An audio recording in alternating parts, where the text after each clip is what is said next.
Mhm.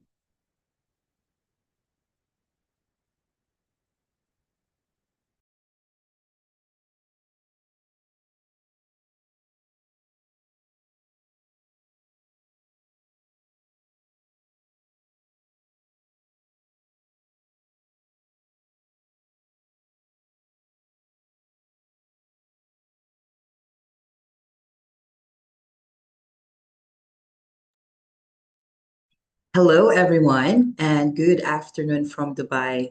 I hope you are all safe and well. And before we begin, may I please check if my audio is clear and if you can hear me properly? Yes, Priska. Yes, we can. Thank you so much.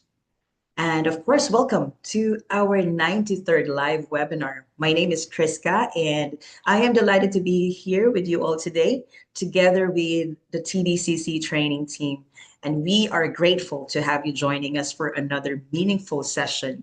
And today's topic is Every Child Deserves a Strong Start, Preparing Children for a New School Year. On behalf of TDCC, we would like to thank our 85 advocates from 12 countries who registered for this session. On behalf of TDCC, and to everyone joining us live here and on YouTube, thank you for taking the time to be with us today.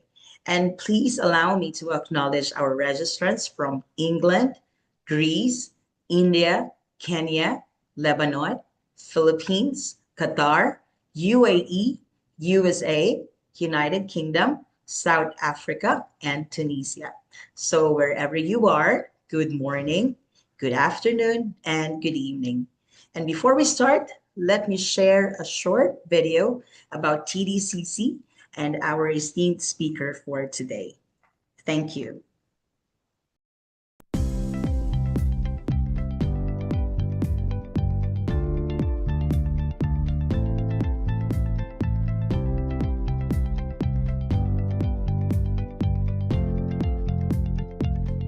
Welcome to the TDCC Community Live webinar. TDCC stands for the Developing Child Center, located in Dubai and Abu Dhabi, UAE, established in 2012. We have been providing personalized support to over 1,000 children. We have over 80 dedicated and committed experts, and we work closely with parents and schools to ensure no child is left behind. We think different, we teach different. We empower, not limit children. Labels like autism, dyslexia and ADHD are not relevant or perceived as disabilities, difficulties or disorders that limit children's abilities. We believe that brilliance needs difference. The TDCC services are available in English, French and Arabic. The inclusive educational services nurture and support the developmental and educational needs and help empower each child to reach their full potential. Occupational therapy assists children in performing and achieving important learning and developmental skills they need in life. Psychomotor therapy is a healthcare profession that is based on a holistic view of the person and is involved in the treatment of different disorders. Speech and language therapy assists children who have disorders of speech, language, communication, and swallowing. Psychology provides both educational and clinical services, including counseling and parenting. ABA therapy focuses on improving specific behaviors. It is commonly practiced as a therapeutic intervention for individuals with autism. The specialist learning support. We assist in developing the academic and social development of students who need support in all these areas. BrainLinks at TDCC provides targeted brain-based programs designed to strengthen learning, regulation, and overall development through the Aerosmith program, the Neuralink process, and neurofeedback. And we design and host local and international training and workshops for practitioners, parents, caregivers, and educators. Just like this one today. We have a few rules to follow during the webinar. Please remain muted while the speaker is presenting. Please give your full attention to the presentation. We will be sending you the replay so you can review at any time. Please be interactive if the speaker requests your participation. During the question and answer session, We kindly request everyone to type their questions in the chat box and the speaker will address them. Welcome to the 93rd TDCC live webinar, Every Child Deserves a Strong Start, Preparing Children for a New School Year. We are honored to welcome Rifa Fairs as our speaker today. Rifa is an educator and a licensed social worker with over 10 years of experience supporting children, youth, and families across mainstream classrooms and community settings in Canada and the UAE. She holds a Bachelor of Social Work from the University of Calgary and a Social Work Diploma from Mount Royal University in Canada. Her expertise includes inclusive education, individualized learning support, individualized education plan implementation, classroom engagement and behavior support, social-emotional development, child protection, case management, and family-centered practice. Rifa also conducts workshops for parents, caregivers, and teachers, providing practical guidance and strategies to better support children's learning, well-being, and development. She is fluent in both Arabic and English, which enables her to communicate effectively with a diverse range of children, families, and professionals. This bilingual ability also supports stronger family engagement, clearer collaboration, and more culturally responsive support across educational and community settings. At TDCC, she works collaboratively with educators, therapists, and parents to individualize support, promote participation, and help children progress toward their academic and social-emotional goals. Everyone, let's welcome Rifa.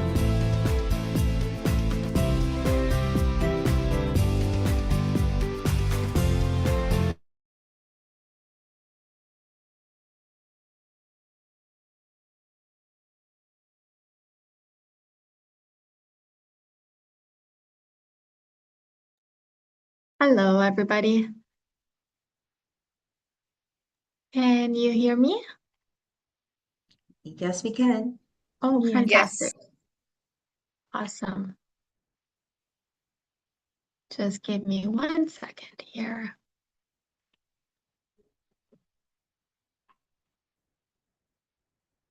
Well, hello, everybody. Thank you for being here today.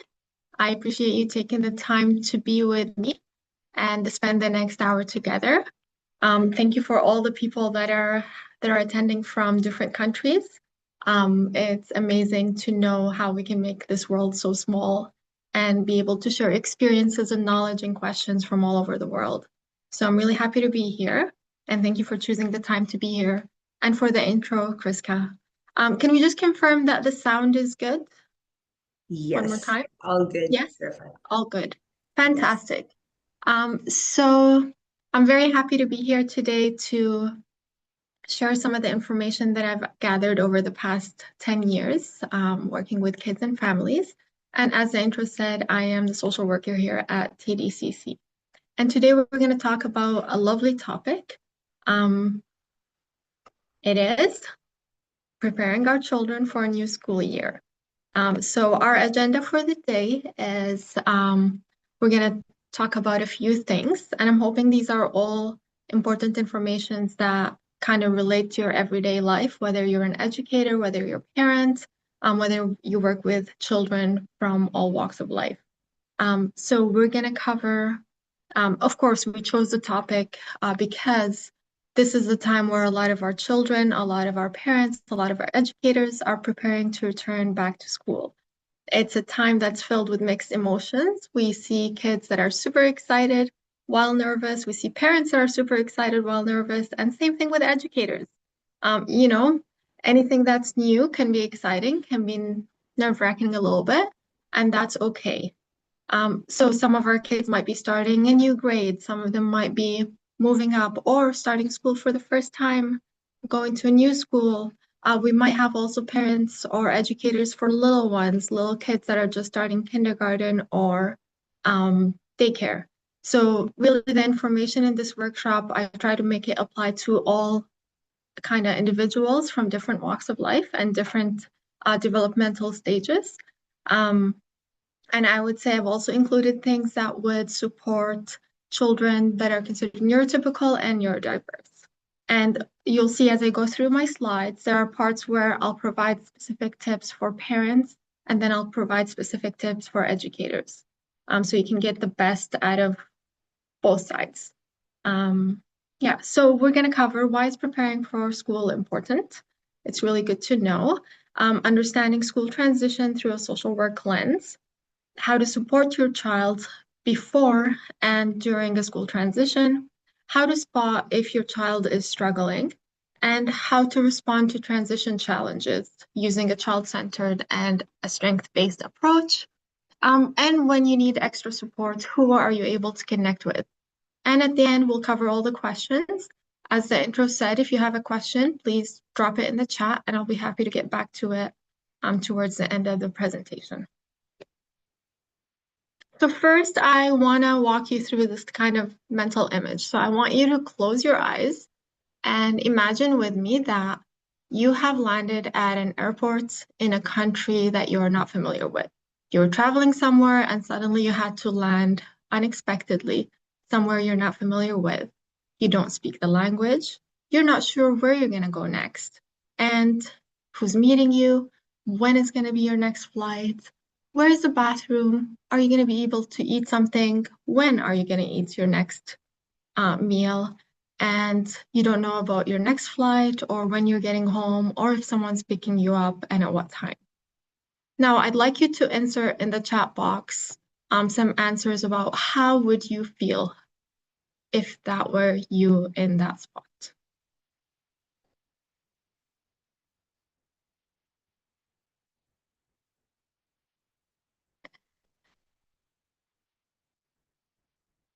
Chat, there we go.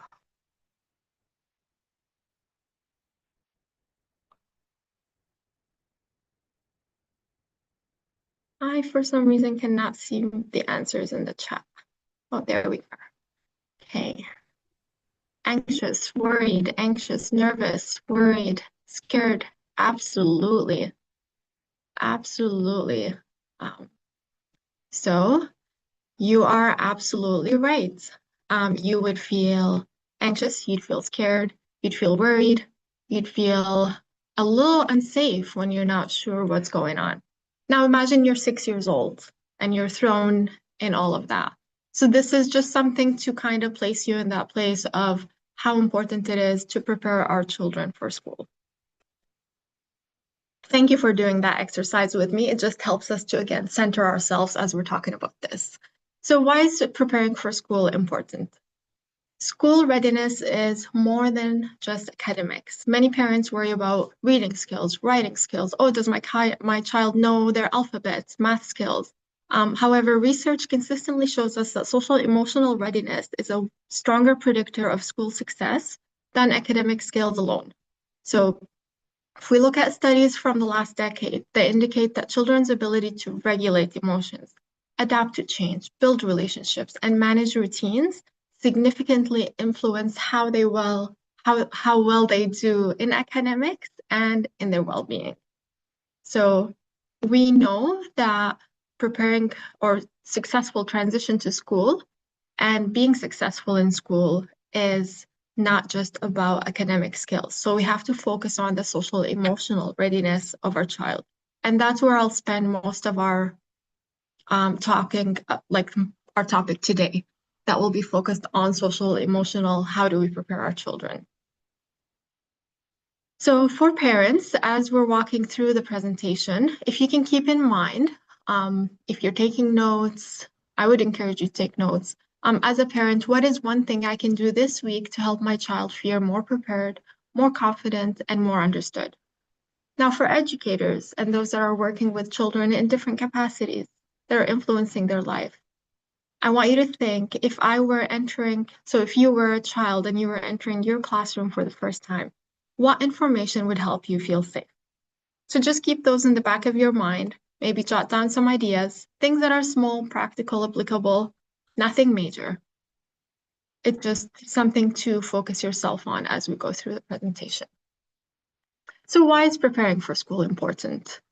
Human brains are designed to seek safety. That's just the way we are built. So children, same way. So when children know what's happening, what will change, what to expect, their nervous system experiences less stress, which is what we'd like to see.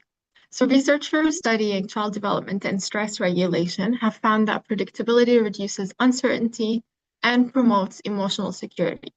So when transitions happen suddenly and we're not preparing our children for them, or it's not a predictable change, then they might experience increased anxiety, emotional outbursts, sleep difficulties, and behavioral changes. So when we look at the slide here, we have Maslow's hierarchy of needs, which a lot of us know about. And if you don't, it's a hierarchy of needs that was, I guess, based on research and studies done by Maslow. And it just highlights kind of the building blocks of our whole self. So for us to reach our self-actualization stage, which is the highest stage, you need to have all these steps, kind of all these needs met. So the first are the physiological needs, food, shelter, sleep, those kind of things. And then the safety needs. So we need to feel safe in our environments and connected to be able to achieve our full self. Again, that's very brief, very simple description of Maslow's hierarchy of needs. So why is preparing, again, for school important? The second part is children do better when they have a sense of control. One of the strongest protective factors during transitions is a child's sense of agency. So sense of agency is a sense of control over things that are happening in their environment or in their life. So that doesn't mean that kids make decisions, because we know that that doesn't work. But it means that they feel heard, included, informed, and respected. So they feel included when we're making decisions that involve them. So research on self-determination and child well-being shows that children who feel that they have some level of control or influence over their experiences tend to show more resilience, better emotional regulation, increased motivation, and higher confidence. So we all want our children to be confident when these changes happen in life. So what research is telling us is we got to give them a little bit of a sense of agency and sense of control. And I'll talk later about ways that we can offer them that chance. So I really like the circles of control. Just kind of, it's very simple, but you can even, based on your child's age, whether it's in the classroom or as a parent, have the child understand things that I can control, which is the words that come out of my mouth, asking for help, my body, my thoughts, how I react to certain things from other people, things that I have some control over. So not all the time, sometime, maybe what I can eat, maybe the activity that the family is doing together. But there are things out of our control completely. So what others say, how others feels about us, others' happiness, the weather. So it's really important to kind of have, again, developmentally appropriate conversations with the child about these things that they can control versus can't control, and then involve them in the things that they can control. And again, we'll talk about that. The last one is preparation reduces emotional dysregulation. So emotional dysregulation often happens when demands exceeds the child's coping capacity. So preparation helps bridge that gap. So preparation creates familiarity, confidence, predictability, and a chance for our children to practice skills, often in a safe environment where they can make mistakes and we are there with them and we have hopefully the time and energy and patience to kind of build on those skills, right? So it's really important to prepare our children, because often children are not struggling because they're unwilling. They're struggling because they're feeling overwhelmed. So preparation reduces that overwhelmness. So the next part is about looking at school transition through a social work lens. So as social workers, we view the children within the context of their environment. We look at the person and environment. So what's happening around the child, what's influencing the child, whether it's influencing the way they think about the world or whether it's influencing what's happening in their everyday life. So when a child experiences difficulties during a school transition, we ask what is happening around the child versus what is happening for the child, or what's happening around the child. So what systems are influencing them? Is it the family dynamics? Is it the school is too loud for them? Maybe there's sensory environment concerns that we need to look at. Community supports that we can offer. School culture, maybe peer relationships, maybe previous experiences are influencing how the child is feeling right now. Developmental needs are also another factor. So every child experiences transition differently because every child is influenced by a complete different factors in their environment. So it's really important to look at children that they do not exist in isolation. All their experiences shape how they look at the world and how they perceive it. And what does that mean for educators? So really understanding when kids come to our classroom or to our school is kind of looking at it in a way of, oh, I wonder what this behavior is telling me versus how do I stop this behavior, right? Because some behaviors could be communicating fear, uncertainty, being overwhelmed, or loss of control, difficulty with change, which is very typical during that school transition. And we know that a positive relationship between teacher and child acts as a protective factor for the emotional well-being of that child during the school. So it's really important to try to look at it from a perspective of how can I help that child? They're trying to communicate something to me. What can I do differently? Okay, the second kind of perspective that social workers do, or that I do as well, is looking at the child's well-being before academic performance. So learning happens after well-being needs are met. So we know that research also shows us that children learn best when they feel safe, connected, regulated, and supported. So we talked about Maslow. Maslow needs to happen before Bloom can happen. So the basic needs need to be met before they're able to engage in higher learning. So a child who feels emotionally safe is going to be better able to concentrate, solve problems, build friendships, engage in learning. A simple example, when we start at the center here, our first week of school, especially with the younger children, if they come and they're expressing to us they're hungry, because some of them are nonverbal, again, we're willing to offer them food till we figure out building the relationship and the connection. Because if they are hungry, they're unable to really do anything else. If your basic need is not met, it's going to be a struggle to get them engaged in anything, right? And we're also, as an educator, you learn to be flexible, again, depending on the educational setting, but you might be able to be flexible with the needs of the children. All right. So this is kind of the part, I guess, where I give you practical ways to prepare your child. It's going to be a few sections. First, we'll talk about routines. So we're going to look at routines at home at the beginning.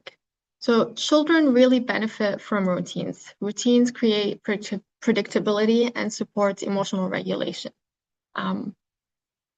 They really benefit from them. Children do better when they're on a consistent routine. And we learn that from when they're little, when they're babies, right? They always tell you babies need a specific routine, their nap routine, their eating routine. And that continues on because they need that sense of control over, I know what's happening next. I need that predictable sense of what's gonna come. I know what's happening, that sense of control. So what does that mean, or why do children need routine?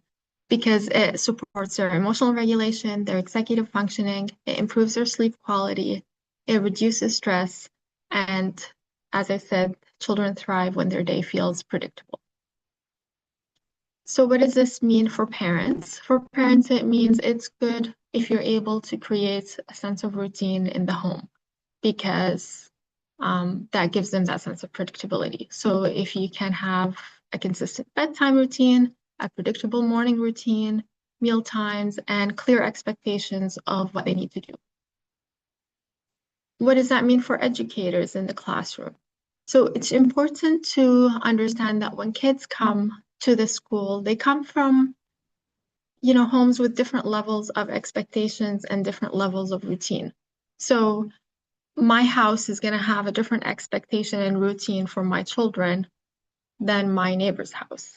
So we have to be flexible. Again, it comes down to that flexibility because some children may have never followed a specific routine or a structured timetable. And some children might show up in your classroom adjusting to a new sleep routine. So that's going to show in their transition.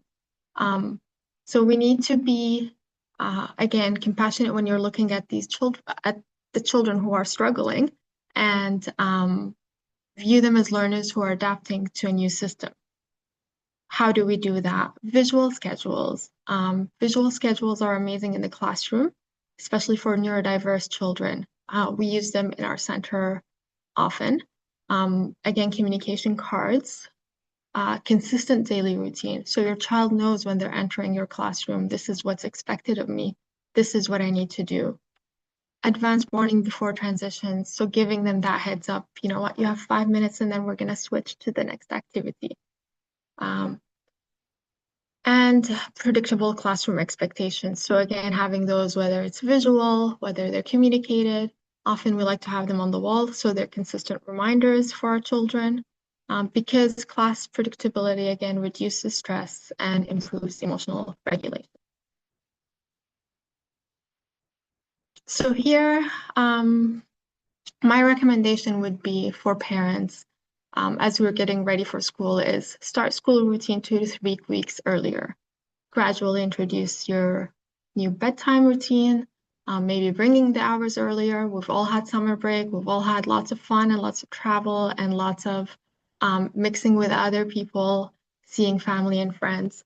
So maybe learn slowly bringing back the bedtime to the typical hours, adjusting meal schedules, kind of having a wake-up time that's similar to school wake-up times. And I think the biggest one that many of us are going to struggle with is screen time expectations, right? When we're in the summer, if you're here, it's hot, you can't do a lot of things outside. So a lot of our kiddos have been sitting inside on screen time. So adjusting those expectations, slowly pulling back if that's the plan, kind of bringing it back to a similar schedule or routine that you'd have during school year. So for example, let's say you expect your child to read every day for 30 minutes, kind of during school year, kind of bringing that back now so they can go back into that expectation. Again, this helps the child adjust. It gives them enough time. It helps the whole family adjust to what's happening. And sleep is a really important one. And again, there's a lot of resources out there that tells you for the child's age roughly how much sleep they need.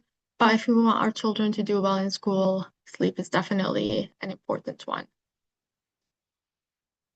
Independence. So practice independence. We talked earlier about how frustrations or dysregulation happens when the demands exceed their coping capacity.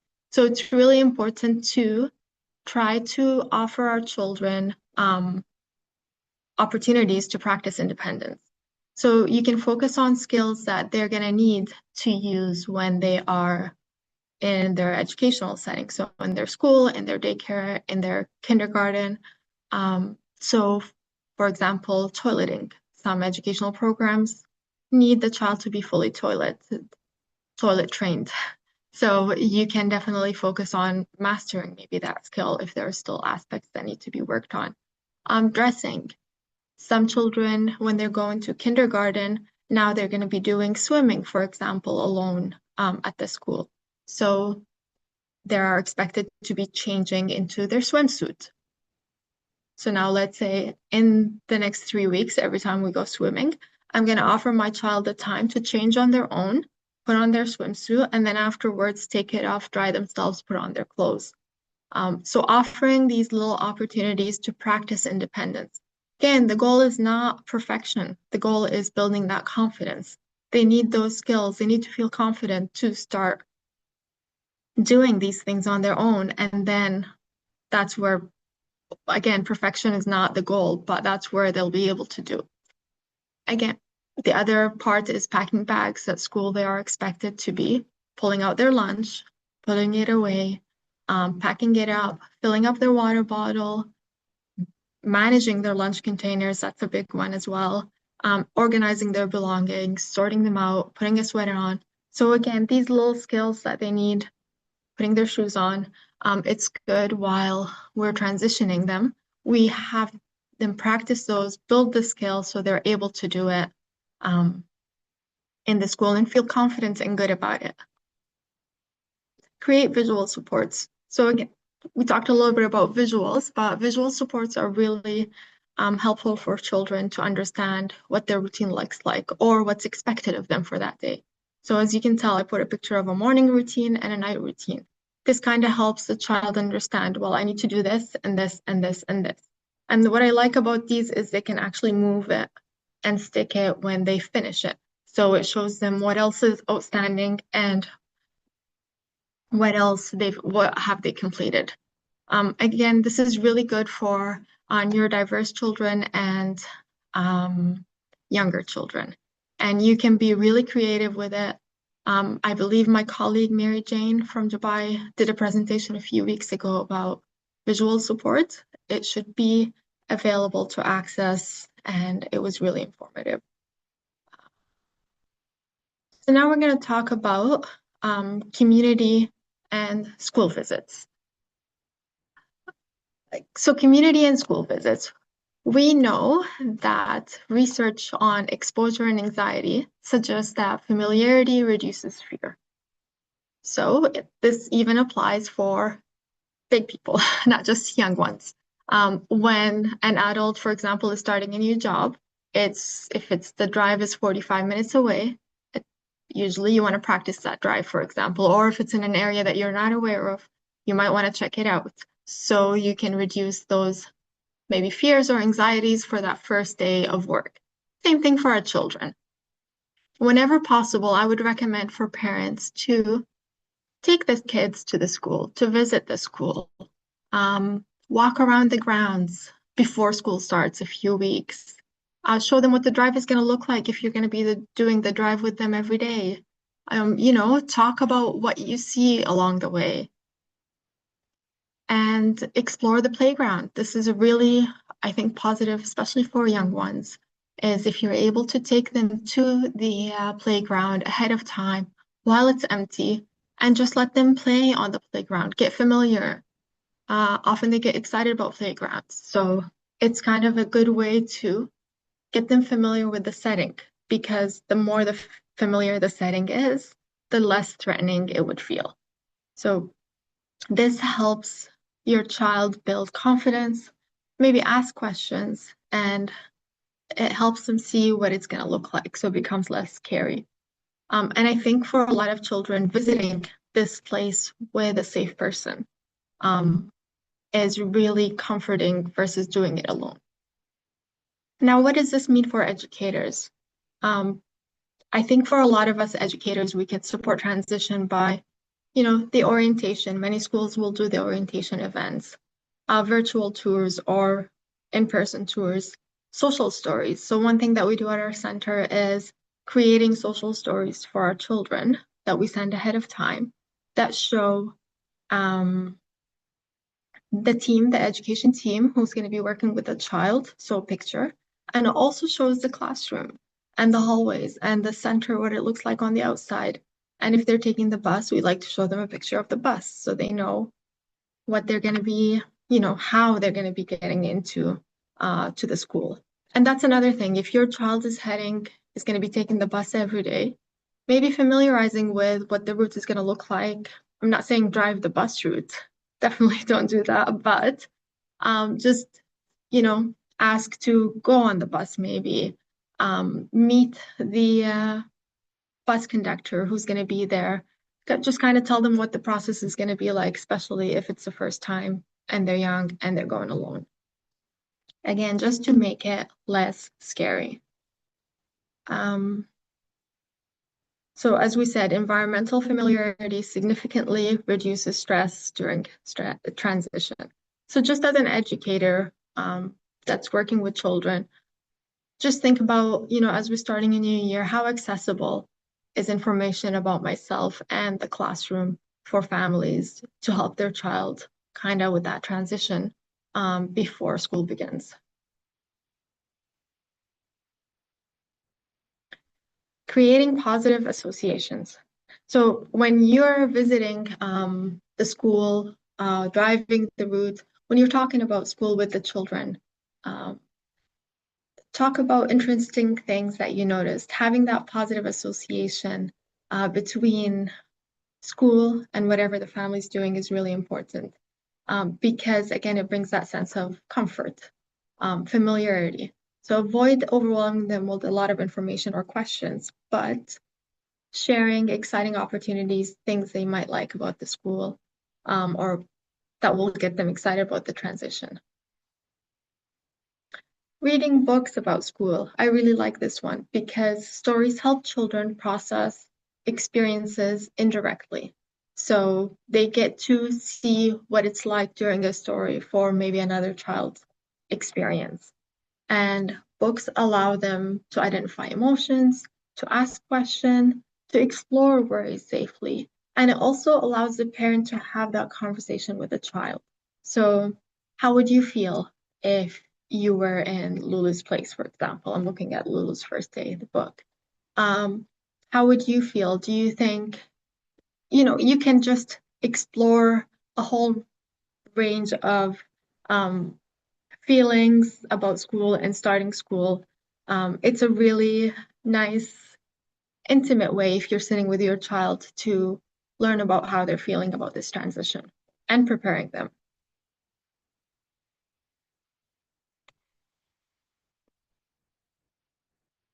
Language around the house. So there's two parts to this part. There's the part where we need to watch our language or, kind of be aware of our language when we're talking to the child and when we're talking about the child and school. So we know that kids listen usually to adult conversations. Even when you think they're not listening, somehow you'll find out they are.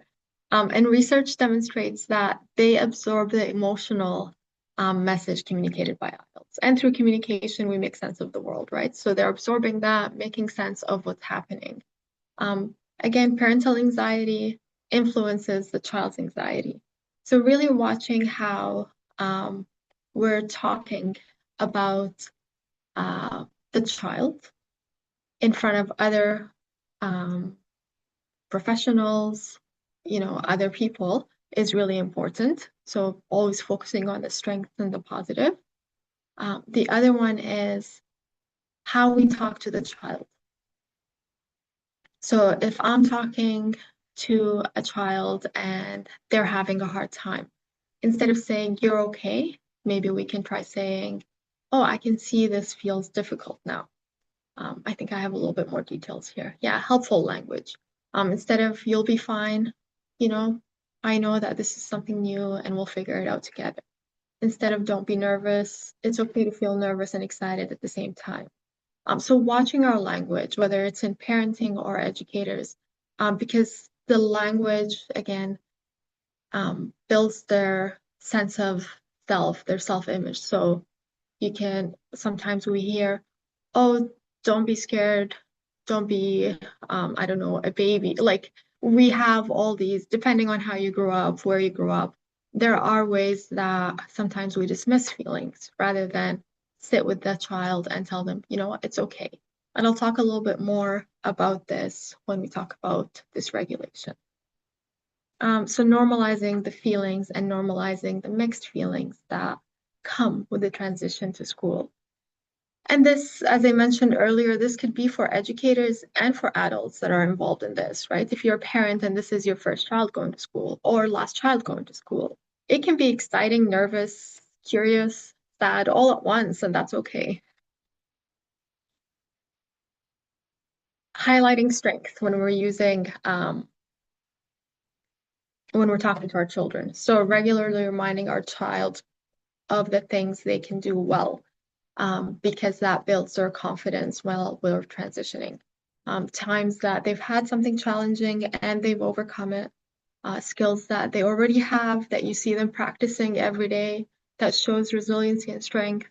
Times where they had to transition before and they showed great, again, resiliency and they did it confidently.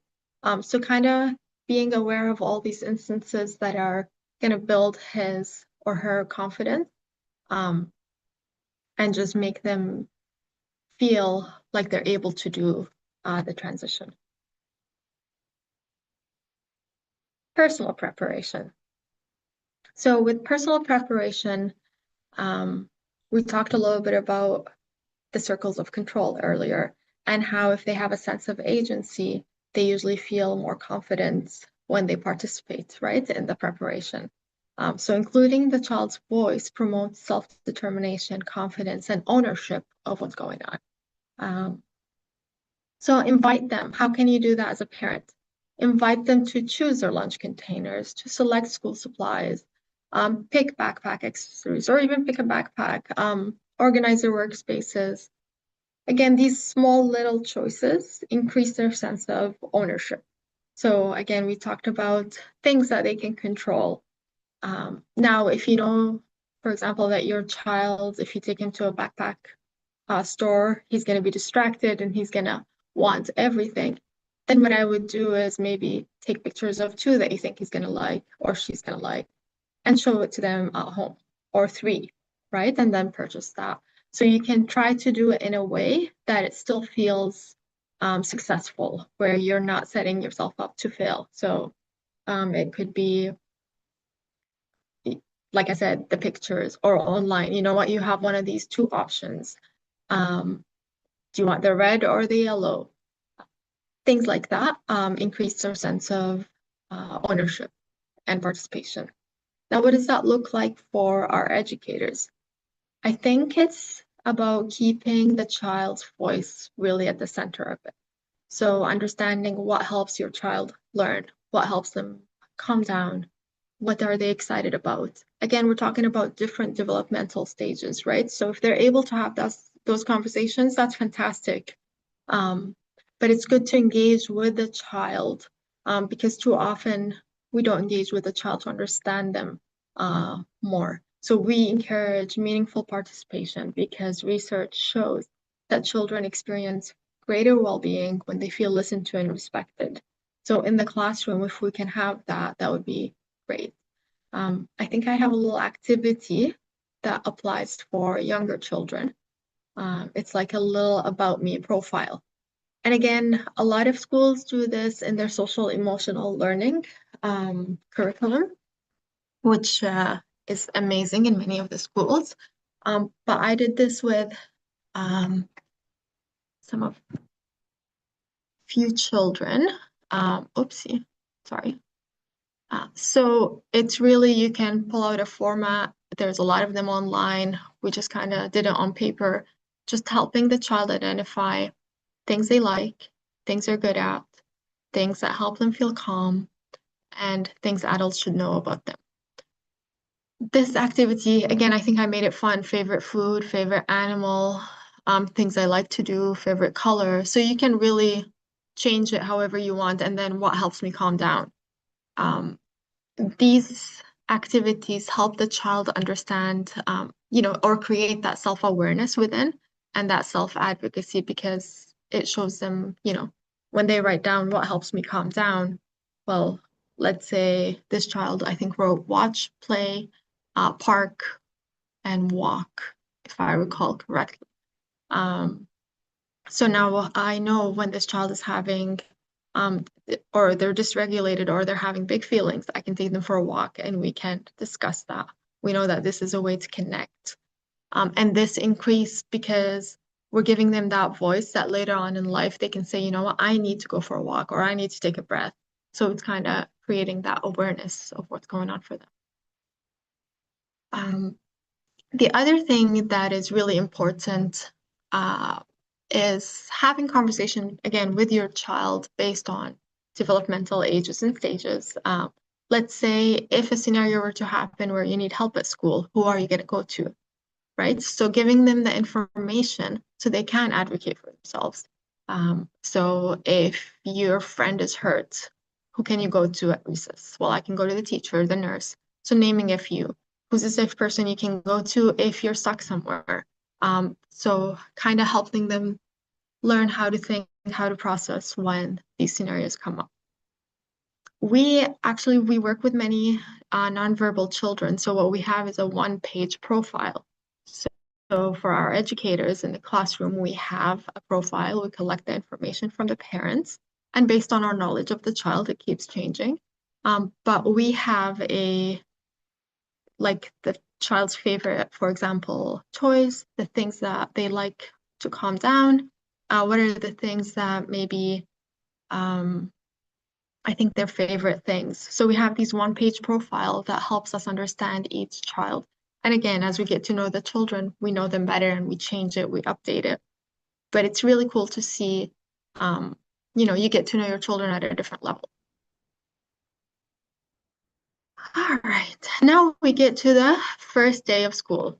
I don't know if you can see the little cartoon, but, even the educators get scared sometimes and they refuse to go.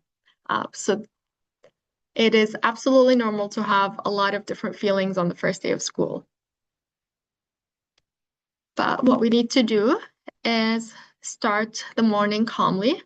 I think creating a relaxed, predictable routine in the morning is really helpful. As a parent, taking an extra half an hour, waking up earlier, having your coffee quietly, regulating yourself before that rush starts again is really important. Keep drop-off positive and brief. So have a conversation ahead of time about drop-off, especially if you know your child is going to struggle. You know your child best as a parent, so you know what's best for them. But if you know this is going to be maybe something that can trigger a lot of tears, then a confident goodbye and preparing them for a confident goodbye can help them with that separation. But discuss it prior, maybe not the night before, a few days before. Pack familiar comforts. So if they want to take their teddy bear on the way, why not? Whatever is going to help them feel secure and safe and connected. Pack them a nice snack, something that they like, that's going to make them feel comfortable. And we often do, at our center, we do shorter hours for the first week to help our children ease into the full school day. So again, there's nothing wrong with that. Again, depending on your child's needs, as if hours that are adjusted is going to benefit them best, then maybe that's a conversation you should have with your educational team, because you know your child and you know their needs and what's going to make this transition easier. And then reconnect at the end of the day. So just remember, at the end of the day, if you pick up your child and you're all excited about hearing about how his first day was, or her, and they say, fine, it's okay. Give them some time and space to unwind. Remember, they were just put in that airport that was full of noise, full of new children, new adults, a lot of noise, a lot of rules, right? So school has expectations, even though educators usually the first few weeks are taking it easy to help kids transition. There are still bottom lines that need to be met. So taking it easy on them, because they have been performing all day. They have been listening and following and doing. So the first few days or even a few weeks, it's okay if they just want to come home, unwind, and kind of settle in till they find that new level of energy. Now we're going to watch a video together. I'm just going to show you guys a minute and we'll talk a little bit more about it. There is a child crying, so just to give you a heads up, it's going to be loud. I don't care. It's time for school. Get up. Come on, you're already going. Let's go. Stand up. Let's go. Come on, I have an appointment to go to. I have to come back and get ready. Let's go. Stand up. Let's go to school, please.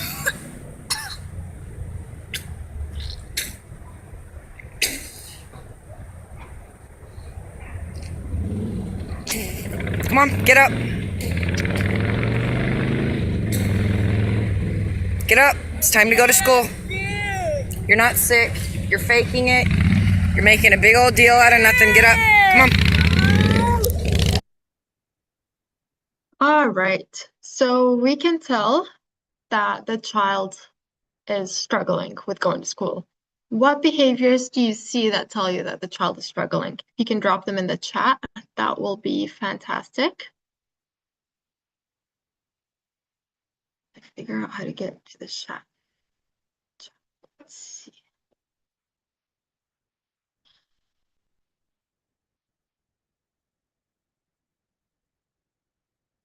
Crying, definitely. We can see that the child is overwhelmed, yes. Tantrums, yes. It does get worse, but I didn't want to take up a lot of time showing the video. But yes, and excuses, definitely. And using his words that he does not want to go. He's verbalizing that he does not want to go. And he's using an excuse that I'm sick and trying to vomit or throw up, right? And you can hear the mother saying, "You're not sick, you're going to school." All right, let me get back into that presentation.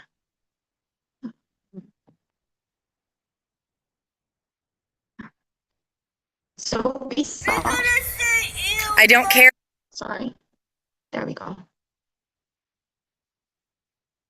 So I would say this child is showing or is communicating through his behavior that he is distressed and that he does not want to go to school. Possible signs that we saw in the video, or signs that we saw in the video, not possible, excuse me, are emotional signs. So he's crying, he's irritable, he's yelling, he does not want to go to school. Behavioral signs, he's literally sat down and does not want to continue walking. And then physical signs, he's showing us that he's trying to vomit. So he's trying to pretend that he's sick. But again, pretend, anxiety, again, we're not going to go, but these are the signs that show that the child is struggling.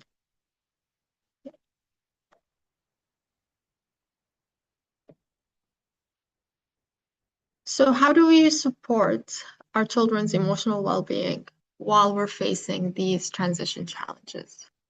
I like there's this model 3, regulate, relate, reason, the 3 R's, and this was done by Dr. Bruce Perry. Regulate, relate, and reason. First, help the child calm down. Relate, connect with the child and their feelings, and then reason, problem solve, and teach.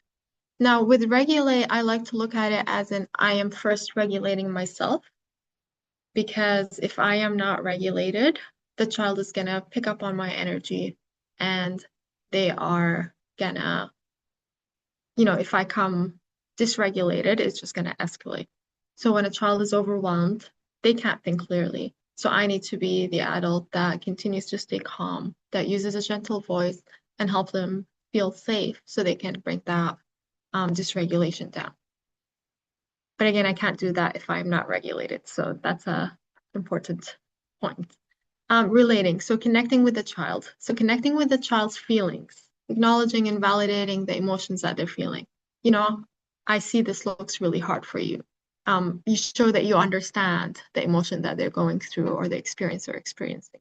But connecting with that doesn't mean that you agree with it, but you're validating their feeling. I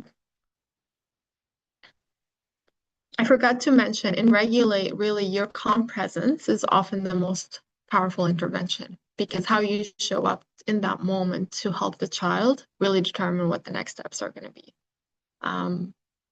Relating, we talked about validating feelings, and then while you're relating, it's really important to stay curious, not kind of judgmental or get them move into the next part that you want them to do. Is kind of, this is really hard. Which one was the hardest part, maybe? What is going on? How can we, well, actually, don't jump into how can we make it easier, because that's the reasoning part. And usually when a child is dysregulated, that reasoning part is it's hard to engage in that. So there's the lower function of the brain, and then there's the higher, and the higher would not be there when we are dysregulated or would not be accessible. So once the child is calm and feels understood, we can discuss with the child what happened, how we can respond next time with better choices or better options. So we can create solutions. But I think it's really important to know that the reason part where we're problem solving and teaching sometimes will not happen in that half hour because the child will not be able to regulate and then you relate and reason all in that half hour. Some children require more time. So sometimes that reasoning part is going to happen the next day when they're actually calm and able to understand, what happened the day before was not okay. And now we're going to try to teach you some skills, right? So don't think of it as a linear process. Think of it as depending on where the child is at as a process, but not necessarily linear. So as a parent, it's really important to understand that behavior is communication. So when the child is struggling, our role would be more understanding and becoming curious rather than reactive. And for educators, really the first few weeks of school, there will be a lot of increased emotional dysregulation. I think for the first few weeks, it is expected, and it does not reflect on what the child is going to look like throughout the year or what the behavior is going to look like. So understanding is what's going on for the child and what they might need right now would be really beneficial. Okay. Oh, I'm just realizing the time, so I'll try to go quicker. Sorry. So this is what I covered, co-regulation. Again, children learn regulation through relationships. So they can't calm themselves without having a safe, supportive adult to help regulate their nervous system. So again, we see in the picture what I like about it is when she's regulating with a child, she made herself small. So we have to think about all these nonverbal communication that we're kind of setting off, right? If the small child is feeling dysregulated and I'm here to calm them down, well, me standing up and maybe talking in my normal voice is actually going to be more threatening than regulating. So I need to see the situation, assess it, and respond accordingly. Right. We'll skip to the next one. Again, we'll do a quick example. So this is an example of an 8-year-old who's crying, saying, I don't want to go to school, I hate school. So the first step is reducing the intensity of the emotion. It's not convincing them to go to school, it's reducing that intensity. So you're having a hard time, let's take a few slow breaths together. I'm right here with you, right? And this requires practice. Like does not come, especially if it's not something you grew up with or you were always exposed to. I'll be honest with you, it requires practice to start shifting your way of response this way. And we all at times, our cups are full and, as parents, you don't see the best version of us, right? So we all have those days. It's about learning and trying to always do differently and better for our kids. So what not to do would be stop being silly. There's nothing to be worried about, kind of dismissing those feelings. And then we would go into relating. You're worried nobody will play with you at recess. That feels lonely. So now that we know what the concern is, once you're calmer, you can relate and you can start understanding as a parent the feeling underneath the refusal. So it seems like something about school is worrying you today. I can see you feel nervous. And then reason, after the child is calmer, let's think of who you could play with at recess. Maybe we can talk to your teacher, but we're still gonna go to school today. Okay, I'm gonna skip the second example. So who do we talk to if the dysregulation around school and the transition is really difficult and it's interfering with your mornings and the child's attendance and functioning in the home and at the school. Who should you talk to? I always say it's always good to collaborate with your classroom teacher. The earlier you collaborate with your classroom teacher, the better, because you have more people on your team that can support you and give you the tools and the skills, or the tools, the ideas. They can assess what's going on at school to understand it better from a different perspective. So it's really important to discuss that with a teacher when you see that dysregulation, because now you have the eye in the school that can offer you that different perspective. So classroom teacher, always earlier as possible. The earliest, the better, I would say, for your child's benefit. Then you can connect with the school counselor. If your child is involved in the inclusion team, they are amazing usually. Then you have the social worker who could help with communication, who could support with emotional well-being. And then you have the leadership team. As a parent, I think a lot of the education teams understand that you are the expert on your child. So having a list of strengths strengths of your child, things that he does well or she does well, things that work at home. It's really important when we in the schools understand and see what's working at home, because it gives us a better understanding of the child. So really making sure you bring those when you're talking to the classroom teacher. You know, this is what's working at home. You think you can implement that because he's struggling with the transition. Any way that we can help ease that would be in the best interest of the child.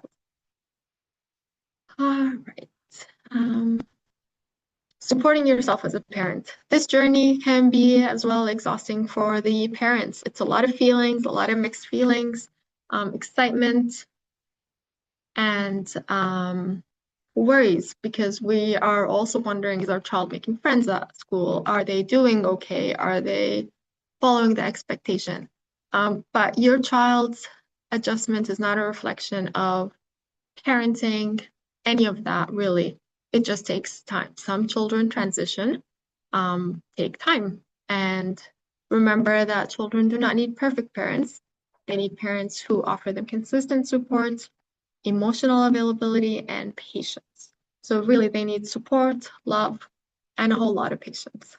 And remember that a dysregulated adult can't regulate dysregulated child. So really, we have to support ourselves, take care of ourselves to be able to stay regulated and consistent with our children when they're having a hard time.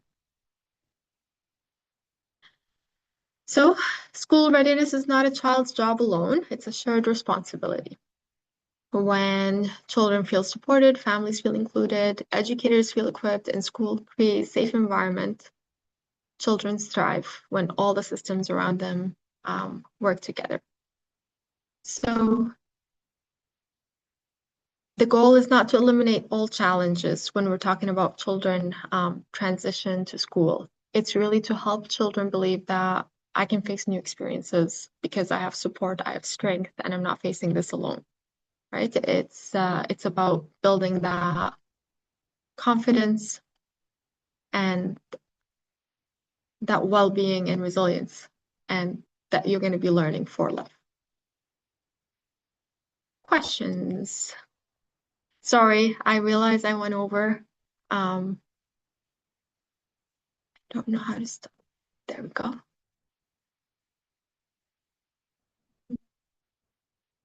Are there any questions that anybody would like to type in the chat?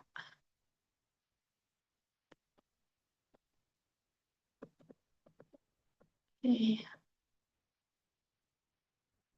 I do have some questions that were sent previously. Oh, there's one.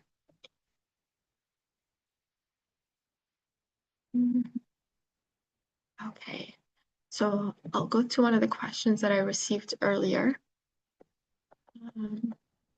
So what cues should I be aware of? This is, I believe, from a parent.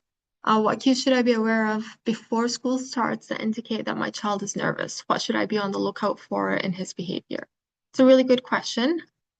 We talked about those big signs that we saw in the video, but for children who are, because I couldn't tell from the question, children who are neurodiverse or maybe nonverbal, we can see sometimes different signs or different behaviors. So before school, maybe there's hiding, running away, resisting getting ready, maybe crying, screaming, the dropping on the floor.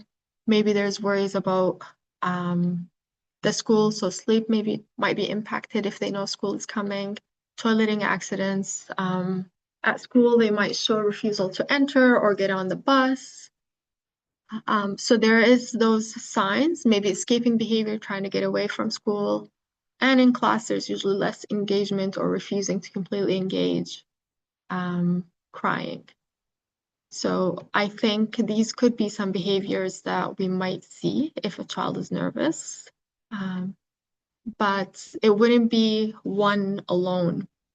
I think there has to be like an actual observation of the different behaviors, what's happening right before the behavior, what happens during, and what's the outcome to determine where those behaviors are coming from.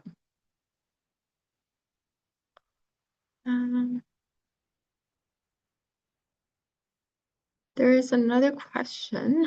Let's see.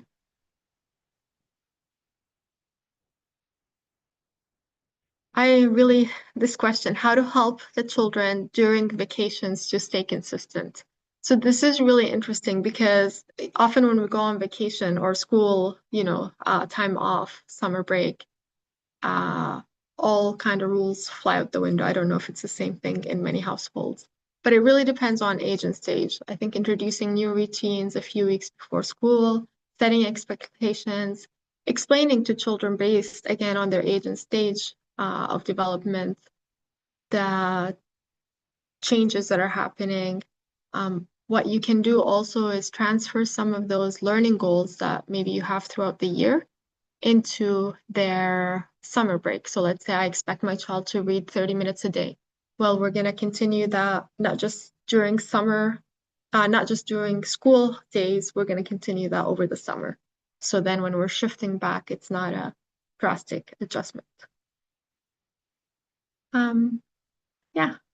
Thank you all for being here. I think there's no more questions. I really appreciate you spending the time with me. I hope this answered a lot of your questions and was useful. Again, I appreciate you being here for the past hour with me. Thank you so much, Rafa, for that informative session. Very helpful for everyone. And thank you, everyone, for joining us here today and on our YouTube live stream as well. And we will be sending you the replay of this video. So please stay tuned also for the TDCC announcement, including the next webinar schedule that we have. Thank you so much, everyone, and have a wonderful weekend.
Our Inclusive Education Summer Program offers 7 weeks of engaging activities designed by specialist educators, speech therapists, and occupational therapists. Our 3-week phonics summer camp uses evidence-based multisensory strategies to strengthen reading, spelling, decoding, and confidence, led by dyslexia specialist Zara Mirza. Our play-based speech and language intensive summer camp supports children's communication, interaction, and language development through purposeful play. Our core educational programs. Beyond our webinars, TDCC also offers a range of educational and therapeutic programs designed to meet the unique needs of every child. Early Intervention Program. Our Early Intervention Program in Abu Dhabi supports young children in building essential developmental, communication, social, and learning skills during the most important early years of growth. Intensive Educational Program in Dubai. Our intensive educational program provides structured and individualized support for children who need focused intervention to strengthen their learning, behavior, and school readiness skills. The program offers Early Intervention Program, School Readiness Program, and Life Skills Program guided by our multidisciplinary team. Psychology and Family Support Services. At TDCC, we also understand the importance of emotional well-being, behavior, and family guidance in a child's overall development. Psychology Services. Our psychology services help children and families better understand emotions, behavior, development, and mental well-being through professional guidance and support. Educational Psychology. Our educational psychology services help identify learning needs, cognitive strengths, and challenges so children can be better supported in school and beyond. Parenting Services. Through our parenting services, we empower families with practical strategies, guidance, and support to help them confidently navigate their child's developmental journey. Counseling for children, teens, and adults. We also offer counseling for children, teens, and adults, providing a safe and supportive space to work through emotional, behavioral, social, and life challenges at every stage. Social, emotional, and behavioral assessments. Our social, emotional, and behavioral assessments help identify the emotional and behavioral factors affecting a child's daily functioning, relationships, and success at home or in school. Comprehensive assessments. To better understand each child's individual needs, TDCC also offers a range of specialized assessments. Multidisciplinary assessments. Our multidisciplinary assessments bring together different specialists to provide a holistic understanding of a child's strengths, needs, and developmental profile. Developmental assessments. Our developmental assessments help identify a child's progress across key areas such as communication, motor skills, social skills, and learning. Dyslexia assessment. This assessment helps identify signs of dyslexia and provides valuable insight into a child's reading, spelling, and language-based learning needs. Speech and language therapy assessment. Our speech and language therapy assessment looks at a child's communication abilities, including understanding, speaking, listening, social communication, and speech clarity. Occupational therapy assessments. Our occupational therapy assessments help identify challenges related to sensory processing, motor skills, attention, coordination, and everyday independence. Sleep assessment and intervention program. This program helps identify sleep-related challenges and provides practical strategies to support healthier sleep routines and better daily functioning. Psychomotor therapy. Psychomotor therapy supports the connection between movement, emotions, behavior, and learning. Through guided activities, it helps children strengthen body awareness, coordination, emotional regulation, confidence, and overall participation in everyday life. Speech, language, and communication support. Communication plays a vital role in every child's confidence, learning, and connection with others. That is why TDCC offers a range of services to support speech, language, and communication development. Speech and language therapy. Our speech and language therapy services support children in developing communication, understanding, expression, articulation, and social interaction skills. Feeding therapy. Our feeding therapy supports children who experience difficulties with chewing, swallowing, food acceptance, or mealtime routines in a supportive and gradual way. Play therapy. Through play therapy, children are supported in expressing feelings, processing experiences, and developing emotional regulation through the natural language of play. Occupational therapy and daily living support. TDCC also provides occupational therapy and daily living support to help children become more confident, regulated, and independent. Occupational therapy. Our occupational therapy services help children improve the skills they need for daily life, including play, learning, motor coordination, attention, and independence. Sensory integration therapy. Through sensory integration therapy, children who have difficulties processing sensory information can become more regulated, focused, and comfortable in everyday settings. Handwriting program. Our handwriting program helps children strengthen the fine motor, visual motor, and coordination skills needed for clearer and more confident writing. Toilet training program. Our toilet training program provides structured support to help children build readiness, confidence, and independence in toilet training. Listening therapy. Our listening therapy is designed to support attention, auditory processing, communication, and learning through targeted listening-based intervention. Tinnitus therapy. We also offer tinnitus therapy, a sound-based intervention that supports listening, attention, language, emotional regulation, and overall brain development. Specialized therapeutic interventions. For children who may benefit from more targeted intervention, TDCC also offers a number of specialized therapeutic services. The Aerosmith Program. An evidence-based cognitive training program that strengthens the brain's learning functions to create lasting change. It is done online and available for children, teens, and adults. Neurofeedback therapy. Our neurofeedback therapy helps train the brain toward healthier patterns that can support attention, regulation, emotional balance, and overall functioning. Neuralink process therapy. Our Neuralink process therapy supports brain-body connections that can positively influence regulation, learning, attention, and emotional development. ABA therapy. Our ABA therapy uses evidence-based strategies to support communication, learning, behavior, social skills, and everyday independence. Educational therapy. Our educational therapy provides individualized support for children who need help with learning skills, academic confidence, and school-related challenges. Dyslexia and Dysgraphia Intervention Program. This supports children with reading and writing difficulties through targeted intervention that builds stronger literacy and written expression skills. Summer Intensive Program. During school breaks, our Summer Intensive Program offers focused support to help children continue progressing in key developmental and academic areas. Phonics Boot Camp. And through our Phonics Boot Camp, children can strengthen foundational reading skills by building confidence in sounds, letters, decoding, and early literacy. Parent and caregiver empowerment. At TDCC, we believe that empowering families is an essential part of every child's progress. Caregiver training.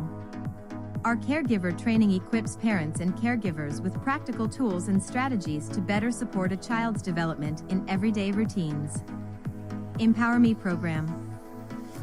Through our Empower Me program, families receive knowledge, guidance, and hands-on support tailored to their child's unique needs.